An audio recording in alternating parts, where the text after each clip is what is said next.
আগামী জাতীয় নির্বাচনে শুধু উন্নয়নের প্রতিশ্রুতি নয়, রাজনৈতিক দলগুলোর ইশতেহারে নিরাপদ খাদ্যের বিষয়েও গুরুত্ব দেওয়া উচিত। এমনটা জানিয়েছেন কনজিউমার অ্যাসোসিয়েশন অব বাংলাদেশ ক্যাবের সভাপতি AHM শফিকুজ্জামান।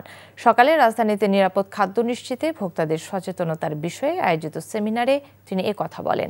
ক্যাব সভাপতি জানান, বাজারে ভেজাল খাদ্য সরবরাহ ও বিক্রি প্রতিরোধে সরকারকে অধিক গুরুত্ব দিতে হবে। তিনি বলেন, বাজার তদারকিতে জাতীয় ভোক্তা অধিকার সংরক্ষণ অধিদপ্তর সহ সংশ্লিষ্ট প্রতিষ্ঠানগুলোতে অবকাঠামো ও জনবল সংকট রয়েছে। এ বিষয়ে দ্রুত পদক্ষেপ নিতে প্রয়োজনে বেসরকারি প্রতিষ্ঠানগুলো চাপ সৃষ্টি করতে পারে। অনুষ্ঠানে ক্যাব জানান, কেবল ভেজাল খাদ্যজনিত কারণে বছরে ৩ কোটি মানুষ নানা রোগ ব্যাধিতে আক্রান্ত হচ্ছেন।